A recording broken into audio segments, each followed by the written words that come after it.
Hi, my name is Beth, and you're listening to the Cannabis Fitness and Nutrition Podcast, where we are hanging out at the intersection of fitness, nutrition, and cannabis.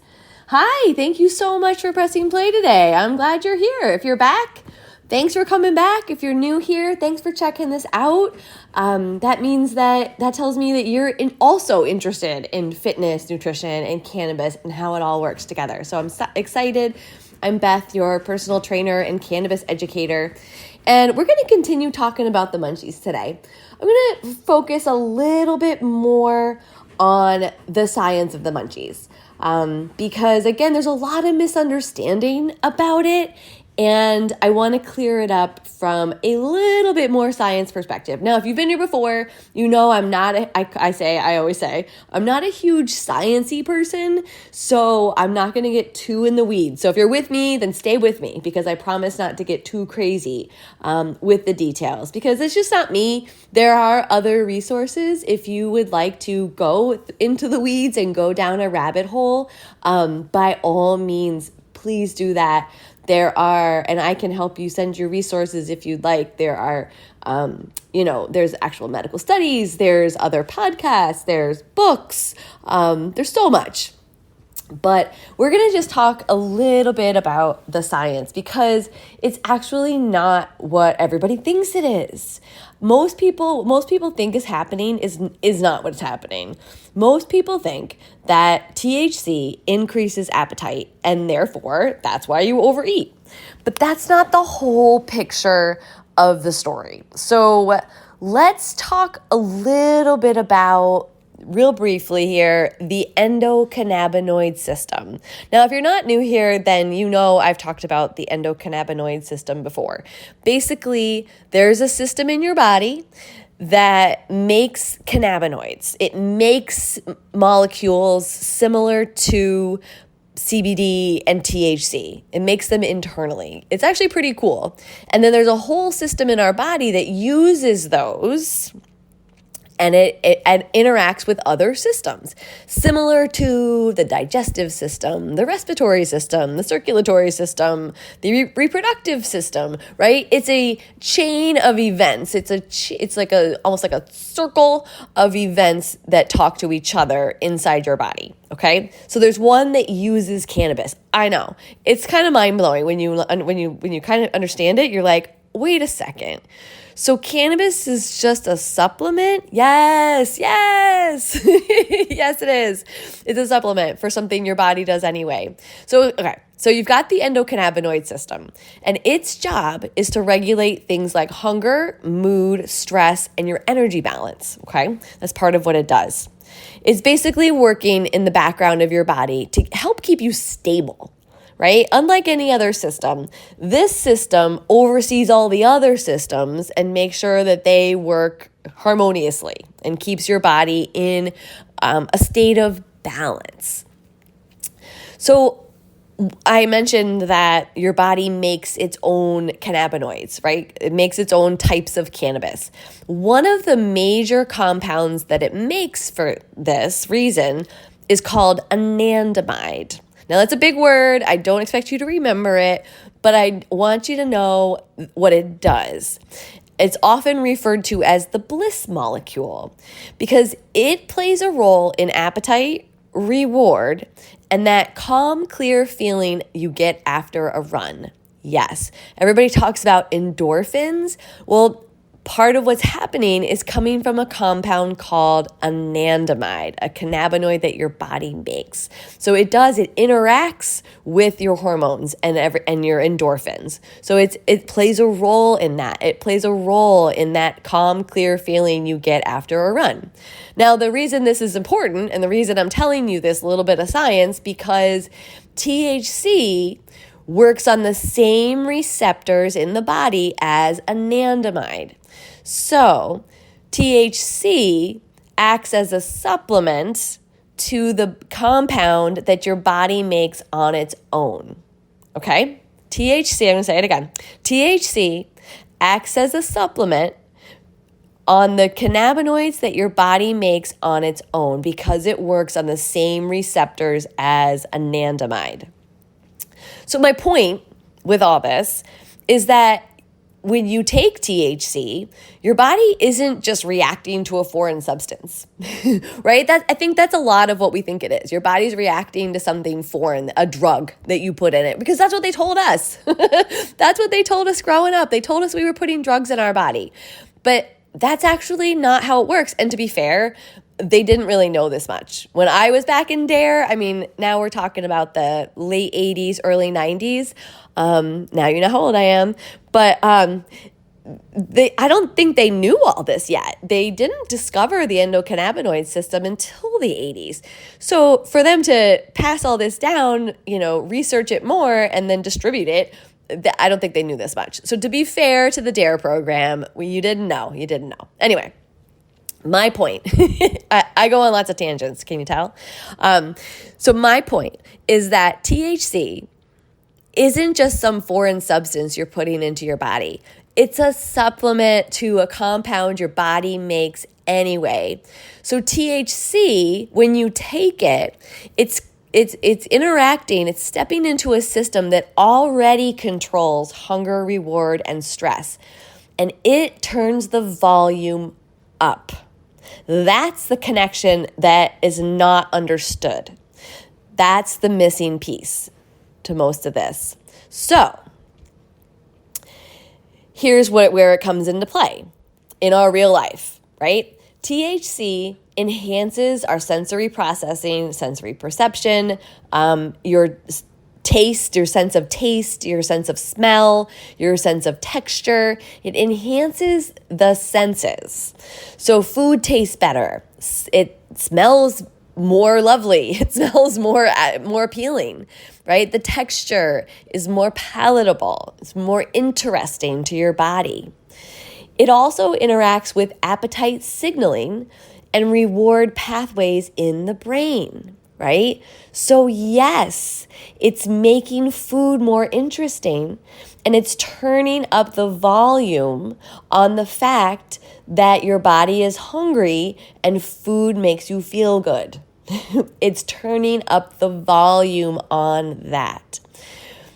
But here's the other piece that, again, I don't want to miss this. I don't want you to miss that, because now you're thinking, cannabis turns up the volume on my hunger and the desire of food. Okay, wait, hold on. Because it also increases what's called interoception, which is the awareness of what's happening inside your body.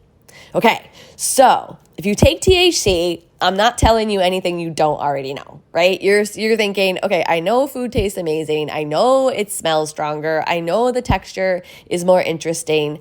I know I'm more aware of what's going on in my body, right? I mean, when I first started taking THC, I felt like I was getting these odd awarenesses. Like, I remember asking my husband once, I was like, is it okay if you can just really feel your arm? He was like, yeah, that's totally normal. And I was like, okay, I got it.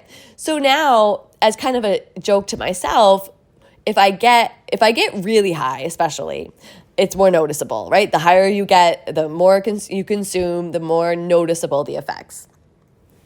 So now, again, it's kind of a joke to myself.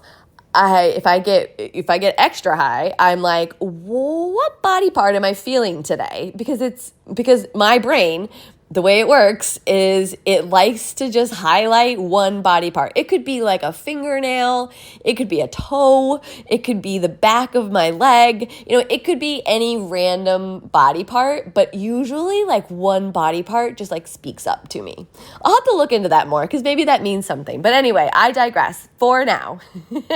What's happening is the cannabis is increasing the awareness of what's happening inside your body.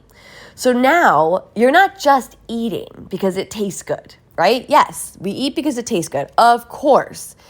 But you're also feeling more hunger more clearly. You're feeling satisfaction more clearly. And you're feeling the need for relief more clearly. And I think I want to pause on these for a second because this is really important for you to understand, in my opinion, that yes, your desire, the food tastes better when you use cannabis, but your hunger is also louder. Your fullness is also louder. And your need for comfort food is also louder, right? So what's happening is we've all just focused on the fact that it makes food taste good. We all like to eat way too much, and then we just blame it on the munchies, right? And the truth is, when you look at how it works, how cannabis works in the body, it actually heightens your awareness of the whole process. So therefore, it's no longer an excuse to overeat.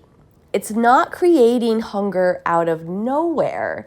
It's amplifying signals that are already present in your system. Now, if you've read the Munchie myth or you've heard me talk about this before, you know what I'm going to say next. I'm going to say if you didn't eat enough during the day, your hunger is going to be louder when you use THC. If you're stressed out, right, you had a horribly busy day and you just want to relax, the drive to soothe yourself with food gets louder. So what you're feeling might not be THC increasing your hunger. It's amplifying the hunger that was there anyway, and it was making the reason you're compelled to eat for comfort. It's making that drive louder. Yeah. But here's the good part. If you're satisfied, that's going to be easier to recognize. And that's why I don't struggle with the munchies. That's why a lot of people don't struggle with the munchies. Because when you eat to satisfaction all day long and you don't use food for comfort, when THC comes by, that's what it's amplifying. It's amplifying the fact that I'm satisfied, and it amplifies the fact that I don't need food for comfort. That's why it's not triggering me and other people who are eating enough during the day and not using the food for comfort. So my point is that it's not what you think it is. And it's time to take a look at what's really going on. I know I talk about it a lot, but if you're hearing this for the third or fourth time, my message is, take a look at what you're eating during the day. If you're not eating enough and cannabis is amplifying your hunger, there's room for more. And I know that can be confusing, and I know that can be kind of scary, because if you're trying to watch your weight, you're like, well, I'm just going to gain weight if I eat more, Well, okay, there's a strategic way to do this, and there is a way to add food so that you don't end up just eating more during the day and then overeating at night, right? You have to be strategic about it. And it helps to have support. And that's what I do. And this is what I've been doing for all these years as a personal trainer, and helping people manage the balance between their nutrition and their fitness. And now adding on this cannabis layer, now that I've been studying the science and I understand how it works, and I can help you apply that to what's going on in your body. Because when you have a fitness goal and you're overeating at night, I just totally get it, because I've been there. I struggle with overeating. If you've heard my story, you know this. While being a personal trainer in my early days, and then in years before that, and was just constantly worried that it was ruining my progress. And to be honest, it was hurting my progress. So I hear you. If you have a fitness goal, you're trying to look good in your bathing suit, then I get it. You want to stop overeating at night, and it's frustrating. The munchies are frustrating, but it's time to take a good hard look at what you're eating during the day, at the cannabis you're using, because too high THC is going to amplify the signals. And adding a balancing cannabinoid is going to cut that amplification. So adding CBD, adding CBG, adding THCV can really cut down that noise in your head, which is just so fantastic. And I understand too that the way you dose your cannabis, your THC, is going to be unique to you. So that's why there's no like one size fits all. I can't just say, oh, don't take more than X number of milligrams because that works. That just doesn't work for everybody because everybody's different. You might need 50, someone else might need 2. It's just wildly different. So finding the right balance, it's going to take some trial and error. But again, it helps to have support with that. It helps to have someone say, okay, now let's try this. Now let's try that. That's a normal reaction. Give it one more day. Those types of things. And that's where I come in. And terpenes, same thing, right? Looking at your terpenes, going through the first makeovers right now with people, and I'm looking at their terpene profiles, and I'm looking at their food logs, and I'm saying, okay, this person is not taking high THC loaded with, terpenes that cause the munchies, or that amplify signals louder.